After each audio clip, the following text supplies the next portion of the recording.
الرحمن الرحیم۔ حدیث بے اعتبار وصول ہی الینا دو قسمیں اس کی تھی، متواتر اور یہ ہے کہ خبر واحد۔ متواتر کی جمہور کے ہاں دو قسمیں، علامہ انور شاہ کشمیری کے ہاں 4 قسمیں، پھر خبر واحد کی 3 قسمیں، اور حنفیہ کے ہاں تقسیم جو تھی یہ تقسیم ثلاثی تقسیم تھی، رباعی تقسیم نہیں تھی، جمہور کے ہاں رباعی تقسیم تھی۔ یہاں ایک چیز تھوڑی سی رہ گئی، وہ یہ ہے کہ خبر واحد کی جتنے بھی قسمیں ہیں اخبار احاد، اور شرح النخبہ کے اندر آپ پڑھ چکے، وَحُکْمُهُ أَنَّهُ لَا يُفِيدُ إِلَّا الظَّنَّ، خبر واحد سے ظن ہی کا فائدہ ہوگا۔ وَحُکْمُهُ أَنَّهُ لَا يُفِيدُ إِلَّا الظَّنَّ، جتنی قسمیں خبر واحد کی، چاہے وہ خبر مشہور ہے، خبر عزیز ہے، اور اللہ آپ کا بھلا کرے خبر غریب ہے، خبر واحد علی الاطلاق وہ لا یفید الا الظن، وہ مفید ظن ہے، ظن کا فائدہ دیتا ہے۔ جب خبر واحد ظن کا فائدہ دیتا ہے تو پھر یہ ہوگا کہ اس سے عقیدہ کا ثبوت نہیں ہوگا، اس لیے کہ عقائد کے لیے دلیل قطعی ضروری ہے، عقائد کے لیے دلیل قطعی ضروری ہے۔ جیسے کہ عقیدہ کی تعریف آپ حضرات نے پڑھی ہے، ما لا يقبل الشک لدى معتقد ہی، معتقد کی نگاہ میں، معتقد کی نظریے میں اس عقیدے میں کسی قسم کا کوئی شک نہ ہو۔ تو ظاہر ہے کہ ظنیات اور وہمیات اور شکیات ان چیزوں سے یہ ہے کہ جس دلیل کے اندر یہ کہ ظن ہو، جو دلیل مفید ظن ہو، اس سے یہ ہے کہ عقیدہ کا ثبوت نہیں ہوگا۔ البتہ ایک مسئلہ آپ حضرات نوٹ کر لیں، وہ یہ ہے کہ خبر الواحد لا یفید الا الظن، خبر واحد تو مفید ظن ہے، لیکن الا اذا احتف بالقرائن، اگر قرائن میں گھر گیا ہے، اتنے قرائن اس کے ساتھ مل گئے کہ جن کی وجہ سے وہ اور مضبوط ہو گئی، تو بسا اوقات پھر وہ اس میں متواتر کے درجے تک پہنچ جاتی ہے قرائن کے ملنے سے، تو پھر عقیدہ کا ثبوت اس سے ہوگا۔ عام قانون یہی ہے مولانا، سمجھے، چونکہ آپ میدان میں جائیں گے جب، تو یہ جو اس وقت بریلویت، شیعیت اور اسی طرح یہ کہ غیر مقلدیت کا سارا جھگڑا ہے، وہ ان اصولوں کا لحاظ نہیں ہے، کسی کو معلوم نہیں ہے۔ اخبار احاد اور کمزور قسم کی یہ ہے کہ حدیثوں سے ان سے بھی لوگ کھینچا تانی کر کے عقیدہ ثابت کرتے ہیں، تو یہ نہیں ہوتا مولانا۔ وَحُکْمُهُ أَنَّهُ لَا يُفِيدُ إِلَّا الظَّنَّ، خبر واحد سے ظن کا ثبوت ہوگا اور اس سے قطعیت نہیں ہوگی۔ البتہ میں نے عرض کیا کہ الا اذا احتف بالقرائن، قرائن کے اندر گھر گیا تو پھر یہ ہے کہ وہ خبر متواتر کا درجہ اختیار کر لیتا ہے، تو پھر لئے کہ عقیدہ کا ثبوت اس سے ہوگا۔ یہ مسئلہ ہے مولانا، یہاں تک ہو گیا۔ اس میں الحدیث بے اعتبار وصول ہی الینا، کہ حدیث جو ہم تک پہنچتی ہے سند کے لحاظ سے، اس کی ابتداءً 2 قسمیں ہوگی، متواتر اور یہ ہے کہ خبر واحد، پھر خبر واحد کی 3 قسمیں، متواتر کی قسمیں بھی، یہ سب آپ کے سامنے آ گئی۔ آج کا جو سبق ہے وہ یہ ہے تقسیم الحدیث بے اعتبار مخالفت الروات بعضهم بعضا، تقسیم الحدیث بے اعتبار مخالفت الروات بعضهم بعضا، راوی ایک دوسرے کے خلاف جب نقل کریں تو پھر کیا ہوگا۔ یہ دیکھ لو، میرے دائیں طرف جو راوی ہے وہ سارے کے سارے ثقہ ہے، اور بائیں طرف بھی ثقہ ہے، قابل اعتماد اور مضبوط قسم کے روات ہیں۔ اب بائیں طرف کا ایک راوی، ثقہ راوی، وہ تمام جو ثقات ہے دیگر قابل اعتماد اور مضبوط قسم کے راوی ہے، یہ بائیں طرف کا ایک راوی یہ ہے تو ثقہ مضبوط ہے، لیکن اللہ آپ کا بھلا کری ان کی مخالفت کر رہا ہے، ثقہ ثقات کی مخالفت کر رہا ہے، تو اس کی روایت کو جو ایک ہے اکیلا ہے جو دیگر جمہور کی مخالفت کر رہا ہے تو ثقہ، اس کی روایت کو کہا جائے گا شاذ، اور ان کی روایت کو کہا جائے گا محفوظ۔ بولو، ان کی روایت کو کہا جائے گا کیا ہے؟ شاذ، اور ان کی روایت کو کہا جائے گا محفوظ۔ سمجھے، ظاہر ہے جہاں حدیثوں کا ٹکر ہوگا، یہ تو ہوتا ہے انشاءاللہ آپ کے سبق میں، یہ سلسلہ مسلسل سال کے آخر تک ہوگا کہ ایک روایت ہے اس کو جمہور ثقہ اور مضبوط اور قابل اعتماد راوی نقل کر رہے ہیں، اور ایک روایت یہ ہے کہ اس کو ایک شخص نقل کر رہا ہے اور وہ اکیلا تنہا ہے تو ثقہ ہے، تو اس لیے اس کی روایت جو ہوگی وہ شاذ ہوگی، اور ان کی روایت جو جمہور ہے، اس لیے کہ ملک میں جمہوریت چلتی ہے، جو اکثریت ہے اور وہ سکہ ہے، ان کی روایت کو محفوظ کہا جائے گا۔ آپ کو بات سمجھ میں آ گئی؟ اس کو محفوظ کہا جائے گا۔ اور اگر ضعیف راوی ہے، یہ بائیں طرف میرا ضعیف ہے، یہ ضعیف یہ ثقات کی مخالفت کر رہا ہے، تو ضعیف کی روایت کو کہا جائے گا منکر، اور ان کی روایت کو کہا جائے گا معروف۔ کیا عرض کرا؟ یہ ضعیف، اگر ضعیف ثقات کی مخالفت کر رہا ہے تو ضعیف کی روایت کو کہا جائے گا منکر، اور یہ جو ثقات ہیں ان کی روایت کو کہا جائے گا معروف۔ تو 4 قسمیں ہو گئی، سمجھے؟ منکر اور معروف اور محفوظ اور شاذ۔ یہ تقسیم جو تھی حدیث کی، تقسیم الحدیث باعتبار مخالفت الروات، مخالفت الروات بعضہم بعضاً، بعض راوی بعض کی خلاف جب نقل کرے، اس اعتبار سے 4 قسمیں ان کی یہ ہوگی۔ آیا مسئلہ سمجھ میں؟ تیسری ایک تقسیم حدیث کی،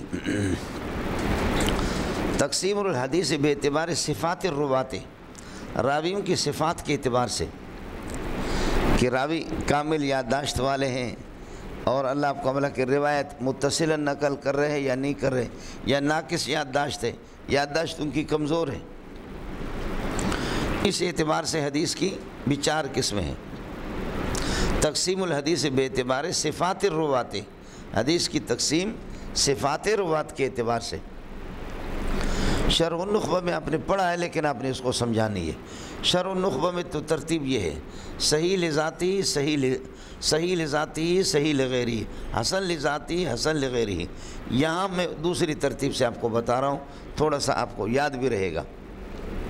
صحیح لذاتی، اور اللہ آپ کا بھلا کریے کہ حسن لذاتی، صحیح لذاتی اور حسن لذاتی، صحیح لغیری، حسن لغیری، اور ضعیف، بلکہ ضعیف کو آپ درمیان میں ذکر کر لیں، صحیح لذاتی، حسن لذاتی اور ضعیف، حدیث ضعیف، اور صحیح لغیری اور حسن لغیری۔ آپ کو مسئلہ سمجھ میں آ گیا؟ اب بالکل آپ کے لیے آسان ہوگا مسئلہ۔ حدیث صحیح لذاتی اس کو کہتے ہیں ما ثبت بنقل، ما ثبت بنقل، بنقل العدل، ما ثبت بنقل، بنقل عدل، ما ثبت بنقل عدل تام الضبط متصل السند غیر معلل ولا شاذ۔ ما ثبت بنقل عدل یا کامل العدالت کہو، ما ثبت بنقل عدل تام الضبط متصل السند غیر معلل ولا شاذ۔ حدیث صحیح لذاتی وہ ہے جس کو عادل شخص نقل کرے، عدل۔ اور شرح النخبہ میں آپ نے پڑھا ہے کہ عادل اس راوی کو کہا جائے گا جو مروت کے خلاف کوئی کام نہ کرے۔ کامل العدالت اور عادل وہ ہوگا جو مروت کے خلاف کوئی کام نہ کرے۔ عادل راوی وہ ہوتا ہے کہ یہ مروت کے خلاف کوئی کام نہ کرے۔ کھڑے ہو کر کے کھانا کھانا، کھڑے ہو کر کے پینا عام حالات میں، بٹیر بازی، پتنگ بازی، سمجھ شریف میں ہے کہ نہیں ہے؟ یہ سارے کے سارے کھڑے ہو کر کے پیشاب کرنا، یہ مروت کے خلاف۔ تام ضبط، یادداشت اس کی مضبوط ہو، سمجھے؟ کامل الضبط ہو، سبق کو خوب یاد رکھے، جس صحابی سے یا جس تابعی سے تبع تابعی سے روایت اس نے سنی ہے، کامل الحفظ ہے اور کامل الضبط ہے۔ ضبط کی 2 صورتیں ہیں، ایک ضبط الصدر ہے کہ آدمی نے بات سنی سینے میں اس کو محفوظ کر لیا، دوسرا ضبط الکتابت ہے کہ ضبط کا اس نے لکھا اس کو۔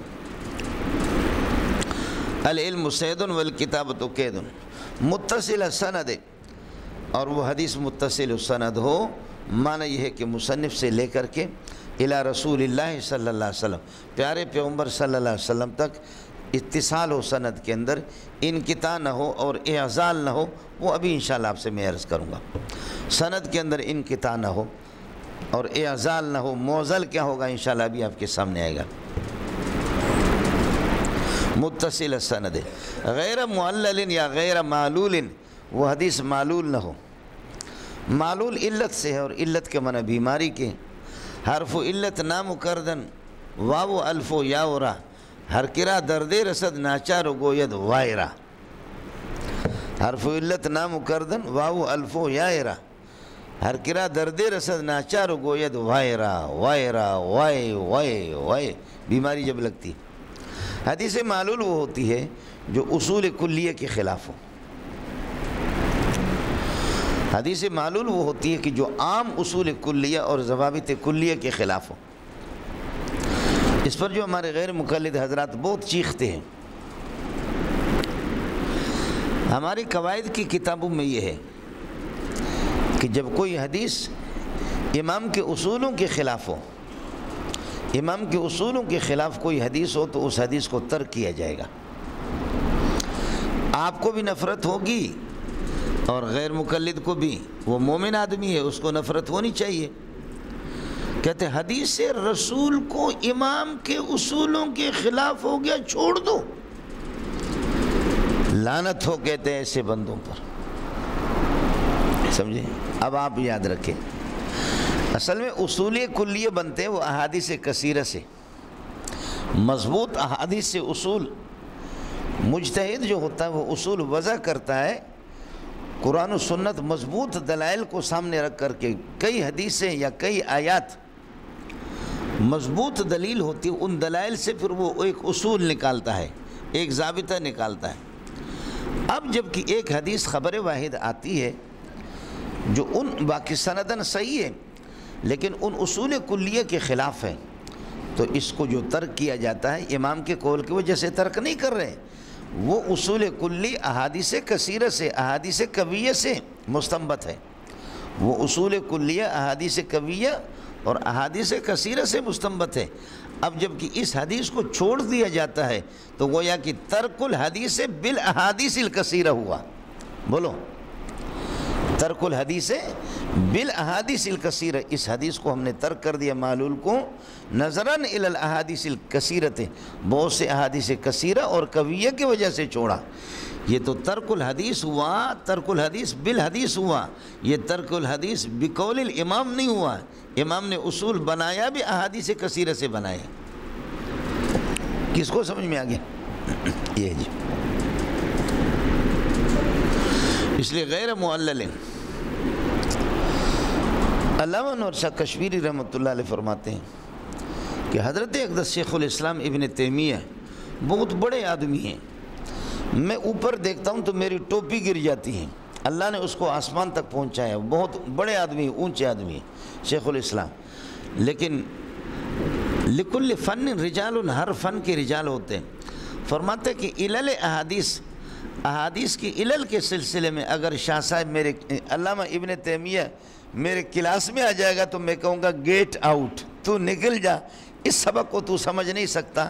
یہ علل کی بات ہو رہی ہے، اور علت آپ کا علم نہیں ہے، انور شاہ کشمیری کا علم۔ ہر بندے کا ایک علم ہوتا ہے، ہمارے اکابرین میں ہر ایک کی خوشبو الگ ہے، کوئی مفسر ہے، کوئی محدث ہے، کوئی فقیہ ہے، اور کوئی اللہ کا بھلا مناظر ہے، کوئی کیا ہے، ہر ایک اپنے فن کو جانتا ہے۔ خاص طور پر آپ کے سبق میں انشاءاللہ آئے گا، اس کی کئی مثالیں آئیں گے۔ علل کا ادراک، علت خفیہ ایک ہوتا ہے کہ چھپی ہوئی ایک علت، اس کا ادراک محدثین نہیں کر سکتے، اس کا ادراک فقہا کرتے ہیں۔ تو ما ثبت بنقل کامل العدالت یا بنقل عدل اور تام الضبط متصل سند حدیث من المصنف الی رسول اللہ، متصل ہو، درمیان سے کوئی راوی چھوٹا ہوا نہ ہو، اور غیر معلل، وہ حدیث معلول بھی نہ ہو کہ اس کے اندر کوئی علت ظاہرہ یا علت خفیہ، اس قسم کی علت جو اصول کلیہ کے خلاف ہو، ایسی بھی نہ ہو۔ اور ولا شاذ، اور شذوذ بھی نہ ہو۔ شاذ ابھی آپ کے سامنے گزرا، کسی کا راوی دوسرے ثقات کی مخالفت کرے تو اس کی روایت کو شاذ کہا جاتا ہے۔ لہذا حدیث صحیح لذاتی یہ ہوا کامل العدالت، تام الضبط، متصل السند، غیر معلل ولا شاذ، یہ 5 چیزیں اس میں ہوں. سمجھے؟ کامل العدالت بھی نقل کرے، تام الضبط بھی راوی ہو، اور حدیث متصل السند بھی ہو، اور اس کے اندر علت بھی نہ ہو، اور اللہ آپ کا بھلا کریے کہ کیا ہے شذوذ بھی نہ ہو، ان چیزوں سے پاک ہو، علت اور شذوذ سے. یہ 5 باتیں ہو گئی. اس حدیث کو صحیح لذاتی ہی کہا جائے گا. چنانچہ اس کا ٹکر دوسرے والے کے ساتھ حسن لذاتی کے ساتھ ہوگا. اگر ٹکر ہوگا تو صحیح لذاتی کو ترجیح دی جائے گی، حسن لذاتی کو چھوڑ دیا جائے گا. گر فرق مراتب نکونی زندگی کے، یہ میرے 5 انگلیاں ہیں، سب میرے ہیں، سمجھ شریف میں ہے کہ نہیں ہے، لیکن ان میں فرق مراتب ہے، کوئی بڑی ہے، کوئی چھوٹی ہے، کوئی پتلی ہے اور کوئی موٹی ہے. سمجھتا ہے؟ یہ خود قرآن پاک میں بھی ہے. سمجھے؟ یہ ہمارا مسئلہ نہیں ہے، غیر مقلدین کا بھی ہے. آپ سمجھ رہے نہیں سمجھ رہے؟ خود قرآن پاک میں بھی ہوتا ہے کہ کوئی مسئلہ واضح الدلالت ہے کسی آیت کے، اور کوئی یہ ہے کہ مسئلہ اس کے بالمقابل وہ اتنا واضح الدلالت نہیں ہے، اس پر دلائل اتنے واضح نہیں ہے. ظاہر ہے کہ دونوں کا ٹکر ہوگا تو واضح الدلالت کو ترجیح ہوگی. خود قرآن میں جو استنباط آپ کرتے ہیں وہ اللہ کو عبارت النص، دلالت النص، اشارت النص، اقتضاء النص، خود ان کا آپس میں فرق ہے. کیوں نہیں ہے؟ ان اصطلاحات کو تو بریلوی اور جماعت اسلامی اہل حدیث سب مانتے ہیں. شیعوں کی بات نہیں کر رہا ہوں. شیعوں کا مجھے موقع مل گیا تو پھر میں کہتا ہوں علماء سے کہ بس علماء جمع ہو جائے، میں شیعوں کے اصول آپ کو پڑھاؤں، جس کو ہمارے بزرگوں نے ہاتھ بھی نہیں لگایا. سمجھ شریف میں؟ اب شیعوں نے اپنا اصول جو کیا ہے، اس لیے حضرت اقدس قاسم العلوم والخیرات محمد قاسم نانوتوی کی کتابیں، حضرت گنگوہی کی کتابیں، امام اہل سنت کی کتابیں اس وقت ان کے بند کر کے الماری میں رکھو. اس وقت وہ پڑھنے کی نہیں ہے.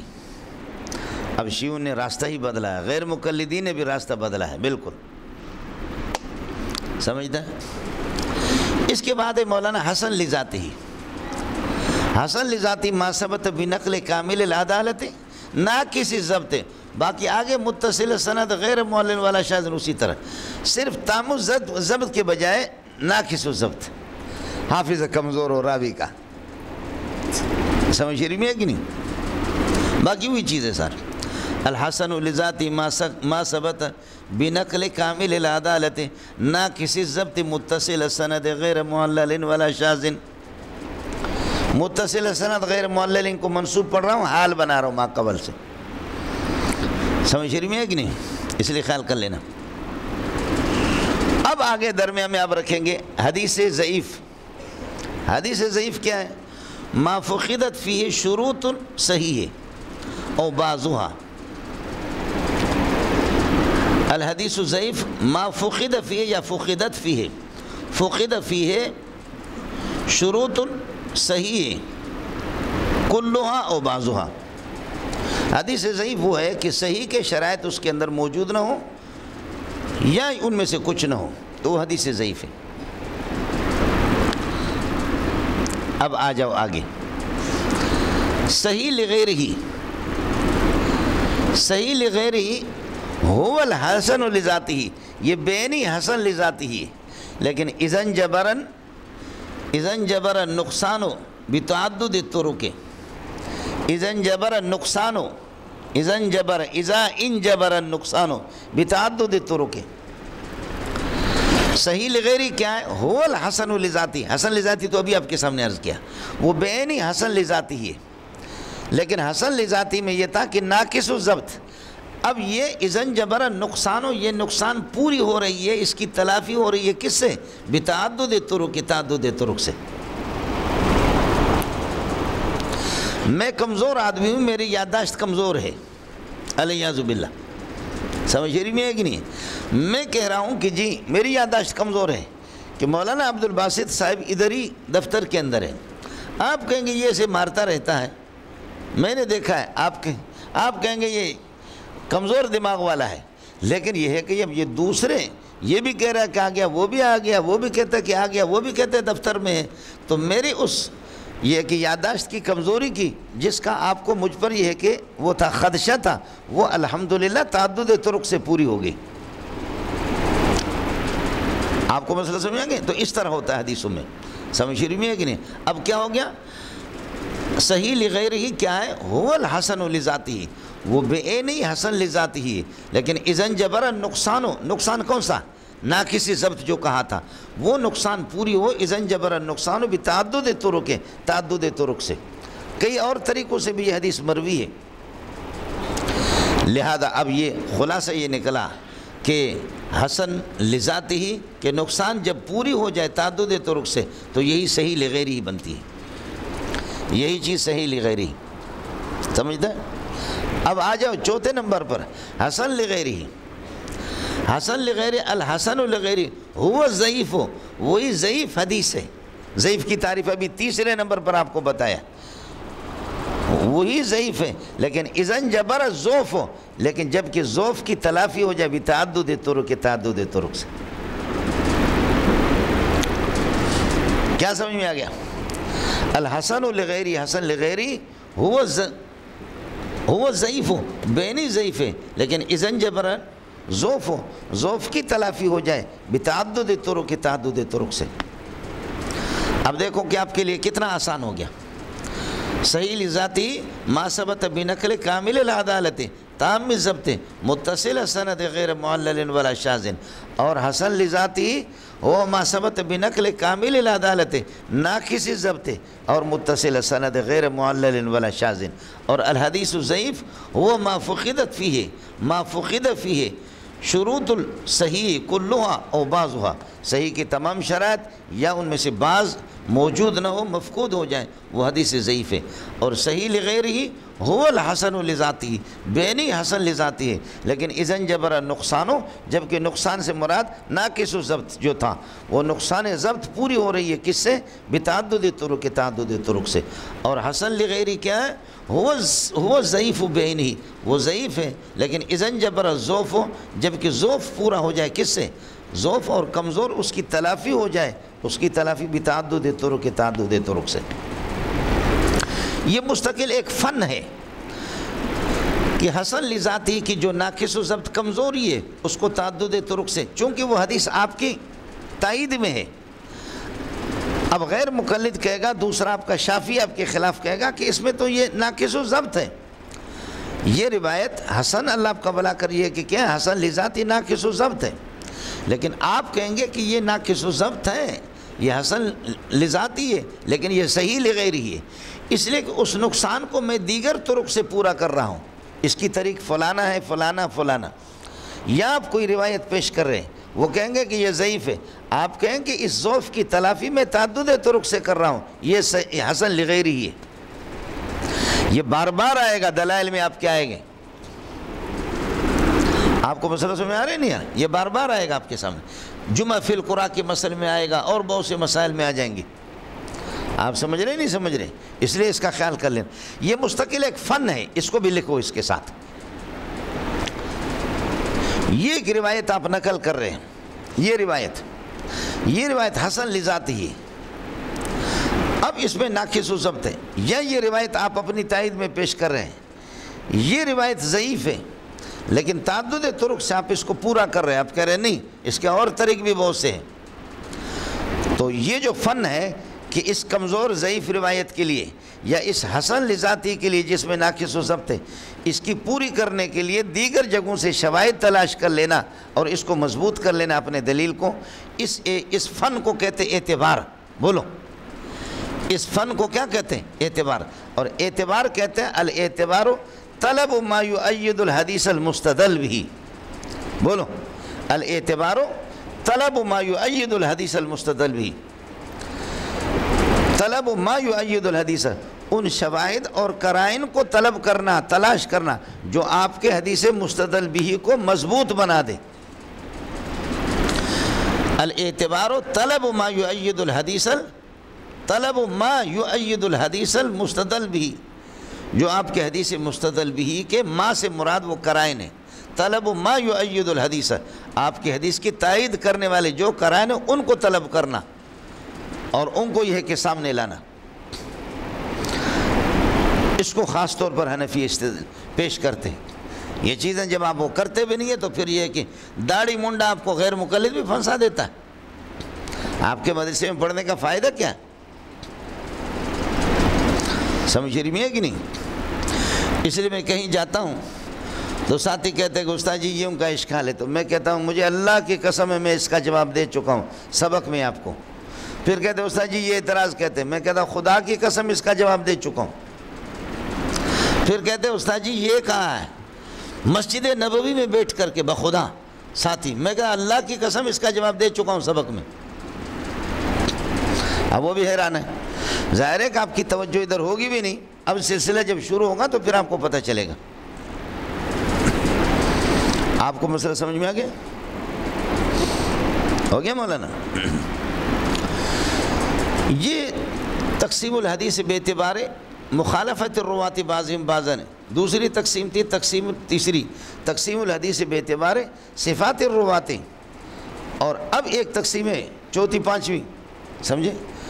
تقسیم الحدیث بے اعتبار ذکر الروات و عدم ذکرہم، تقسیم الحدیث بے اعتبار ذکر الروات و عدم ذکرہم، راوی سارے کے سارے مذکور ہیں یا مذکور نہیں ہیں۔ تقسیم الحدیث بے اعتبار ذکر الروات، راوی مذکور ہے و عدم ذکر یا مذکور نہیں ہے۔ مولانا خیال کر لینا، سند کا اعتبار ہوگا مصنف سے لے کر کے الی رسول اللہ، تمام راوی اگر مذکور ہیں تو یہ حدیث متصل السند ہے۔ اس حدیث کو کہتے ہیں متصل، ابھی آپ کے سامنے عرض کیا تھا میں نے، یہ حدیث مسند اور متصل السند اس کو کہا جائے گا۔ مصنف سے لے کر کے الی رسول ہے، چاہے مصنف امام بخاری ہے یا امام ترمذی ہے یا نسائی ہے یا ابن ماجہ ہے، کیسے باشد کوئی بھی مصنف ہے، من المصنف، اس کے بعد کا اعتبار نہیں ہے۔ اور کسی حدیث کے راویوں پر جرح یا راوی مذکور ہے یا نہیں ہے، یہ صرف مصنف سے لے کر الی رسول اللہ ہے، بعد میں نہیں ہے، بعد کا اعتبار نہیں ہے۔ اب میرا کوئی استاد اگر 2 نمبر کا میں آپ کو پڑھاتا ہوں اور پھر حدیث کوئی آپ کو بیان کرتا ہوں تو آپ کہتے ہیں اس حدیث کا کوئی اعتبار نہیں، اس میں فلانا راوی، یہ ہے کہ سند کے اندر فلانا ہے، تو یہ سند میں ان کا ویسے سند تو ہم بیان کر لیتے ہیں، سمجھ رہی میں ہے کہ نہیں؟ لیکن اصل جن روات پر جرح ہو کہ جو ثقہ ہے یا غیر، وہ مصنف سے لے کر الی رسول اللہ۔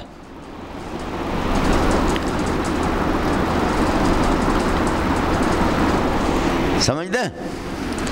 اگر مصنف سے لے کر کے الی رسول اللہ حضرت اقدس صلی اللہ علیہ وسلم تک سارے راوی اگر مذکور ہیں تو حدیث متصل السند ہے، موصول السند، متصل السند، مسند۔ اور مصنف سے لے کر کے الی رسول اللہ کوئی بھی راوی مذکور نہیں ہے تو یہ حدیث معلق ہے، جیسے کہ آپ کی پوری مشکات معلق ہے۔ ملنگو ان عمر رضی اللہ تعالیٰ عنہ، ان عمر الخطاب رضی اللہ تعالیٰ قال سمعت رسول اللہ صلی اللہ علیہ وسلم یقول انما الاعمال بالنیات و انما لامرئ ما نوى، پڑھا نہیں پڑھا ہے؟ اس میں کوئی راوی ہی نہیں ہے مولانا، وہاں سے تو متن حدیث شروع ہوتا ہے۔ تو مؤلف سے لے کر آخر تک کوئی بھی راوی نہیں ہے، اس لیے مشکات اولوں یا مشکات ثانی اس کی تمام روایتیں معلقات ہے، اس کو معلق کہتے ہیں، معلقوں۔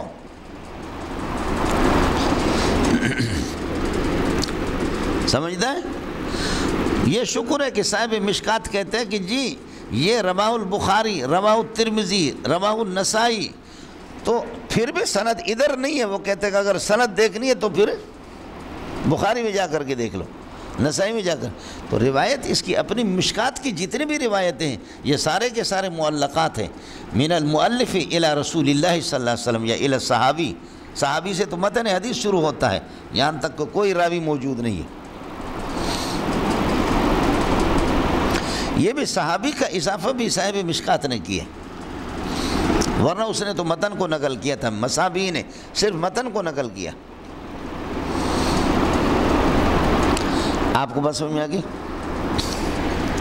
اور اگر حدیث کے بعض راوی وہ ساکت ہے تو 2 یا 2 سے زائد الگ ترتیب اگر ساکت ہے، ادھر سے مصنف سے لے کر کے یوا دوا درے 2 راوی ہو گئے، پھر آگے آخر میں بھی سند ہے، لیکن درمیان سے 2 راوی یا 2 سے زائد الگ ترتیب ساکت ہو گئے، 2 راوی یا 2 سے زائد الگ ترتیب ساکت ہو گئے، تو اس حدیث کو کہا جاتا ہے معضل، سمجھ دیں؟ اور اگر یہ ہے کہ کوئی 1 راوی گر گیا ہے یا 2 گر گئے لیکن الگ ترتیب نہیں ہے، لا الگ ترتیب ہے، تو پھر یہ حدیث منقطع ہے۔ خلاصہ یہ نکلا کہ یہاں پر بھی 4-5 قسمیں ہوگی، مسند، معلق، معضل اور منقطع۔ یہ تقسیم الحدیث چوتھی 5ویں تقسیم تھی۔ تقسیم الحدیث بے اعتبار ذکر الرواۃ و عدم ذکرہم، راوی مذکور ہے یا نہیں۔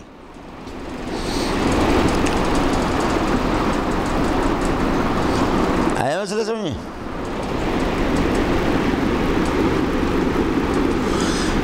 یہ جو صحیح لذاتی صحیح لغیری، حسن لذاتی، حسن لغیری، یہ تقسیم علامہ خطابی رحمۃ اللہ علیہ کے ہے، اور ان کو یہ صحیح مطلق کی، یہ چاروں صحیح مطلق میں داخل ہو جائیں گے، ان سب کو صحیح کہا جائے گا، صحیح مطلق ہے۔ یہ صحیح لذاتی جو حسن لذاتی کے مقابلے میں یہ تو خاص قسم ہے، لیکن صحیح مطلق کے یہ چاروں قابل استدلال ہیں۔ ہاں آپس میں ٹکراؤ ہوگا تو ظاہر حسن لذاتی کو صحیح لذاتی کے مقابلے میں ترک کیا جائے گا، یا یہ کہ صحیح لغیری اور حسن لغیری کو اس کو حسن لذاتی اور صحیح لذاتی کے مقابلے میں ترک کیا جائے گا۔ یہ تقسیم علامہ خطابی نے کی۔ علامہ انور شاہ کشمیری رحمۃ اللہ علیہ فرماتے کہ صحیح کی 4 قسمیں ہمارے یہاں خیال کر لینا، یہ ہے، یہ بھی سبق میں ہمیں کام دے گا۔ حضرت اقدس فرماتے کہ صحیح کی 4 قسمیں، ایک یہ کہ ما کان رواتہ عدولا و ثقات و اصحاب ضبط و اتقان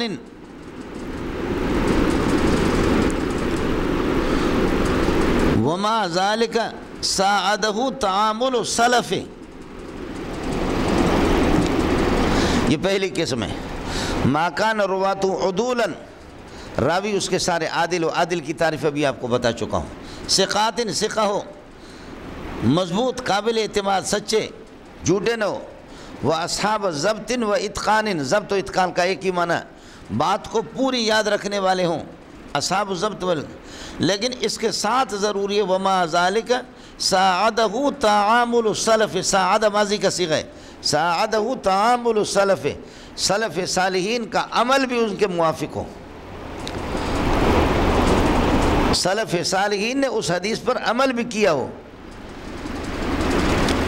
چنانچہ ترمذی میں انشاءاللہ آپ کو دکھاؤں گا کہ 25-26 مجتہدین کا نام حضرت مختلف مواقع میں لیتا رہتا ہے امام ترمذی رحمۃ اللہ علیہ، لیکن یہ کہ آگے جا کر کے 1-2 حدیثیں ایسے بھی آئیں گے وہ کہتے ہیں کہ جی یہ حدیث بالاتفاق صحیح ہے، محدثین کے اصول کے مطابق بالکل صحیح ہے، لیکن یہ حدیث متروک العمل ہے، اس پر عمل کیوں نہیں ہے؟ اس لیے کہ یہ 25-26 مجتہدین امت میں سے کسی مجتہد نے اس پر عمل نہیں کیا، اس لیے متروک ہے۔ یہ امام ترمذی کا اپنا مسئلہ ہے، لیکن ہم وہاں پہنچیں گے، ہم کہیں گے نہیں، ہم حدیث رسول کو چھوڑ نہیں رہے، ہم عمل کی شکل نکالیں گے انشاءاللہ۔ حنفیہ کو اللہ جزائے خیر دے، وہ عمل کی شکل نکالتے ہیں، بڑے محتاط ہیں مولوی صاحب، اللہ ان کو جزائے خیر دے، بہت محتاط ہیں۔ امام احمد اور امام ابو حنیفہ حدیث کے سلسلے میں بڑے محتاط ہیں۔ تو کیا نکلا؟ ما کان رواتہ عدولا و ثقات و اصحاب ضبط و اتقان وما ذلك ساعدہ تعامل السلف، اور سلف صالحین کا عمل بھی اس کے موافق ہو۔ تعامل امت مستقل ایک حجت ہے جو آپ پڑھیں گے، التعامل حجت یجب العمل بہا، قواعد الفقہ میں تعامل امت اس پر ہے، سمجھتا ہے؟ یہ پہلی قسم۔ دوسری قسم ہے مولانا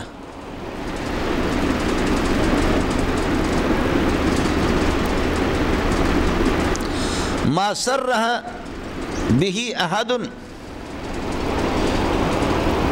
من اعلام المحدثین،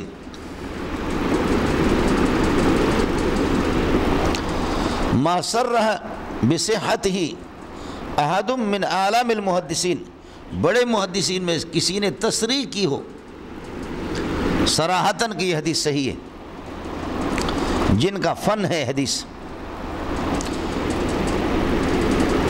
ما صرح بصحتی کہو یا ما صححہ احد من اعلام المحدثین، محدثین میں سے کسی نے صحیح قرار دیا ہو، ما صححہ احد من اعلام المحدثین، محدثین کبار میں سے کسی نے اس کی صحت کو بیان کیا ہو۔ تیسری قسم مولانا ما صححہ من التزم الصحۃ فی کتابہ، ما صححہ من التزم الصحۃ فی کتابہ، جو اپنی کتابوں میں صحت کا التزام کرتے ہیں کہ ہماری کتاب کی ساری حدیثیں صحیح ہے، ان میں سے کسی نے اپنے کتابیں نقل کیا، صراحت نہیں کر رہا کہ یہ صحیح ہے یا نہیں ہے، لیکن ان کا اصول اور قانون، ان کے ضوابط اور شرائط یہ کہ وہ حدیث صحیح نقل کرتے ہیں، تو ان کی کتاب میں جب حدیث آ گئی تو پھر وہ صحیح ہے۔ ما صححہ من التزم الصحۃ فی کتابہ، جو اپنی کتابوں میں اس بات کا التزام کر رہے کہ احادیث صحیح ذکر کر رہے، ان میں سے کوئی نقل کرتا ہے، جیسے کہ صحیح ابن حبان ہے، صحیح ابی عوانہ ہے، صحیح ابن السکن ہے، امام نسائی کی کتاب، صحیح ابن خزیمہ، صحیح ابن خزیمہ، صحیح ابن حبان، صحیح ابی عوانہ، صحیح ابن السکن، یہ وہ لوگ ہیں کہ جنہوں نے تصریح کی ہے ابتدا میں کہ ہم متکلم فی اور ضعیف حدیث اپنی کتابوں میں لائیں گے نہیں، لیکن مولانا یہ قواعد عرفیہ ہے، بولو کبھی اس کے خلاف ہوگا۔ مثال میں آپ سے عرض کرتا ہوں، سینے پر ہاتھ باندھنا، اس بارے میں کسی کے پاس کوئی روایت بھی نہیں ہے۔ ایک روایت ہے صحیح ابن خزیمہ کی، ہم تو ناف کے نیچے باندھتے ہیں، سینے پر جو غیر مقلدین ہاتھ باندھتے ہیں۔ اب اس روایت کو نقل کیا ہے ابن خزیمہ نے، صحیح ابن خزیمہ میں ہے، اور آپ نے تیسرے نمبر پر بتایا کہ ما صححہ من التزم الصحۃ فی کتابہ، جو اپنے کتابوں میں احادیث صحیح نقل کرتے ان میں سے کسی نے، تو ابن خزیمہ نے تو اس کو نقل کیا ہے، لہذا یہ صحیح ہونی چاہیے۔ تو میں نے آپ سے عرض کیا کہ یہ قواعد 90% تک ہے، لیکن یہ ہے کہ خود محدثین نے تصریح کی کہ یہ روایت ٹھیک نہیں ہے۔ یاد رکھ لینا، جیسے کہ آئے گا انشاءاللہ ادھر میں نقل کروں گا، اس میں راوی ہے مؤمل ابن اسماعیل، اور مؤمل ابن اسماعیل بالاتفاق منکر الحدیث ہے، اس کو کسی مسلمان نے بھی ٹھیک نہیں کہا ہے۔ مؤمل ابن اسماعیل، حضرت اقدس، عربوں کو اللہ جزائے خیر دے، عرب لوگ تو بات مانتے ہیں۔ حضرت اقدس سفر میں تھے، مفتی نظام الدین رحمۃ اللہ علیہ، تو مدینہ میں وہاں غیر مقلد سلفی مولوی آگے عرب، شیخ یا سبحان اللہ انتم تترکون بعض الاحادیث صحیحہ ولا تعملون بها لماذا، آپ لوگ حنفی صحیح حدیثوں کو ترک کرتے، حدیث سے دشمنی اب کیوں چھوڑتے ہیں، عمل کیوں نہیں کرتے؟ مفتی صاحب نے فرمایا ای حدیث ترکنا ہو، کس حدیث کو ہم نے چھوڑا ہے وہ بتا دو۔ یا سبحان اللہ، هناك قد ورد في الحديث الصحيح الذي هو في صحيح ابن خزيمة بأن النبي صلى الله عليه وسلم كان يضع يديه فوق الصدر في الصلاة، نماز میں سینے کے اوپر ہاتھ رکھتے تھے۔ تو حضرت اقدس نے فرمایا کہ فیہ مؤمل ابن اسماعیل وهو منکر الحدیث بالاتفاق، اس میں راوی محمد ابن اسماعیل بالاتفاق کسی بھی مسلمان نے اس کو ٹھیک نہیں لکھا. واللہ کہا کہ واللہ کہا شیخ انشاءاللہ انا احقق اليوم انشاءاللہ مساء انشاءاللہ انا احقق. پھر رات کو جا کر کے وہ عرب کتابیں ٹٹولتے رہے. دوسرے دن مفتی صاحب سے کہا کہ واہ واہ واقعی محمد ابن اسماعیل کو کسی نے بھی صحیح نہیں کہا. شیخ الان انت تعرف الان انا لا اضع الايدي تحت السرة ولا فوق الصدر بل بین. حنفی والا بھی ٹھیک نہیں ہے تحت السرة اور اوپر والا سینے والا بھی ٹھیک نہیں ہے, تو میں درمیان میں بین کرتا ہوں. سمجھ رہی میں ہے کہ نہیں ہے؟ تو میں نے عرض کیا جیسے کل فاعل بولو کل فاعل مرفون ولم يبقى سوى العدوان دناهم كما دان. یہ سوا فاعل ہے, یہ کون سا مرفوع ہے؟ یہ ظرف ہے, یہ لازم النصب ہے. کہاں گیا تیرا کل فاعل مرفون؟ ولم يبقى سوى العدوان دناهم كما دان. ہماسا میں آپ نے پڑھا ہے. اور مفسرین کیا لقد تقطع بینکم یہ بینکم فاعل ہے.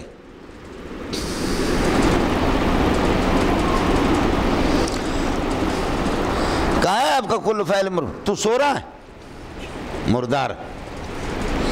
کل فاعل مرفوع آپ کا کہاں ہے؟ یہ بینکم فاعل ہے. چھوڑو گولی تمہیں لگے. المفعول بہ, یہ بہ نائب فاعل ہے, یہ مرفوع کہاں ہے؟ غیر المغضوب علیہم, یہ علیہم نائب فاعل ہے المغضوب کا, یہ کہاں ہے؟ مرفوع نظر آ رہا آپ کو؟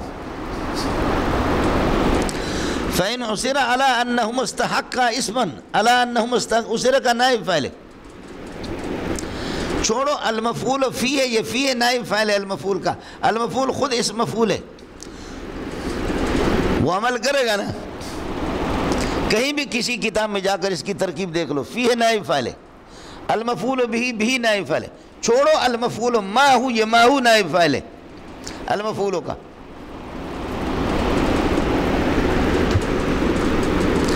آپ نے تو اشکالات پڑھی ہے نا, میں نے ترکیب پڑھائی ہے. آپ کو تو پٹھانوں نے اشکالات پڑھائی ہے نا, آپ کا کام تو اشکال ہی ہوتا ہے نا, سمجھے؟ یہ جیسے آپ کے سامنے آئے گا ملنگو, یہ کلیات عرفی ہوتے ہیں. ان هذا الحدیث قد ورد فی صحیح مسلم, ان هذا الحدیث قد ورد فی صحیح البخاری, وکل ما ورد فی صحیح البخاری فهو صحیح فهذا صحیح. صحت فی کتابی, وہ حدیث جس کو صحیح قرار دیے اس مصنف نے جو مصنفین اپنے کتابوں میں صحت کا التزام اور اہتمام کرتے ہیں. یہ صحیح ابن خزیمہ, صحیح ابن سکن اور صحیح ابن حبان اور صحیح ابی عوانہ, یہ کتابیں ان کا سنی اور ان کا طریق یہی ہے کہ یہ احادیث صحیحہ کا اہتمام کرتے ہیں. لیکن اگر ناقدین اور ماہرین ان میں سے کسی حدیث کو پکڑ کر کے اور کہتے ہیں کہ جی اس حدیث میں فلانا, جیسے میں نے عرض کیا کہ یہ وضع الیدین فوق صدر والی روایت بالاتفاق مولانا محمد ابن اسماعیل کو کسی نے بھی ٹھیک نہیں کہا. حضرت اقدس شیخ الاسلام ابن قیم رحمۃ اللہ علیہ نے, اس نے بدائع الفوائد کے اندر, بدائع الفوائد البدائع کے اندر, بدائع الفوائد نہیں البدائع کے اندر, البدائع کے اندر حضرت نے فرمایا, اس پر بحث کی. البدائع کشکول ہے 4 جلدوں میں البدائع, اور ایک ہے بدائع الفوائد, ایک ہے الفوائد المشوق الی علوم القرآن, اور ایک ہے فوائد فی الحدیث. یہ سب شیخ الاسلام ابن قیم کی کتابیں. اس لیے میں نے آپ سے عرض کیا کہ بدائع, سمجھے, البدائع یہ کشکول قسم کی اس میں ہے مولانا حضرت نے اس پر. اور چھوڑو اس کو, اگر یہ سمجھتے ہو تو زاد المعاد کے اندر بھی ہے. زاد المعاد بھی حضرت اقدس کی کتاب ہے شیخ الاسلام ابن قیم کی. ابو الحسن علی ندوی کہتا ہے کہ اگر مجھے کوئی کسی کمرے میں بند کرے, بند کرنے کے بعد پوچھے کہ آپ کے سارے کتب خانے کو آگ لگاتے صرف 2 کتابیں اٹھاؤ, تو کیا اٹھاؤ گے؟ فرماتے کہ ایک قرآن کو اٹھاؤں گا, دوسرا زاد المعاد کو اٹھاؤں گا. زبردست کتاب ہے. سفر کے دوران حضرت اقدس نے بغیر حدیث کی کتابیں ساتھ تھی بھی نہیں, یاد سے لکھا ہے 4 بڑی جلدوں میں زاد المعاد، سمجھتا ہے؟ جا کر کے دیکھ لو کیا کمال کیا اس بندے نے. ما صححہ من التزم الصحۃ فی کتابہ کا صحیح ابن خزیمہ، صحیح ابن سکن، صحیح ابن حبان، اور اللہ آپ کا بھلا کرے صحیح ابی عوانہ. چوتھی قسم ہے شاہ صاحب رحمۃ اللہ علیہ کا ما کان سالما من الجرح والشذوذ والنکارۃ. چوتھی قسم حدیث صحیح کے ما کان سالما من الجرح والشذوذ والنکارۃ، روات پر کسی نے جرح نہ کیا ہو، شاذ بھی نہ ہو، آپ کے سامنے تفصیل گزر چکی ہے، والنکارۃ منکر بھی نہ ہو، حدیث منکر ضعیف کمزور راوی ثقات کی مخالفت کرے، نکارت بھی اس میں نہ ہو. تو حدیث صحیح کی چوتھی قسم یہ ہے ما کان سالما من الجرح والشذوذ والنکارۃ. شاہ صاحب رحمۃ اللہ علیہ کے ہاں یہ 4 قسمیں ہیں حدیث صحیح کی. کچھ پھل بڑھ گیا مولانا؟ خوش ہو؟ وَأَقُولُ قَوْلِي هَذَا وَأَسْتَغْفِرُ اللَّهَ لِي وَلَكُمْ وَلِسَائِرِ الْمُسْلِمِينَ فَاسْتَغْفِرُوهُ.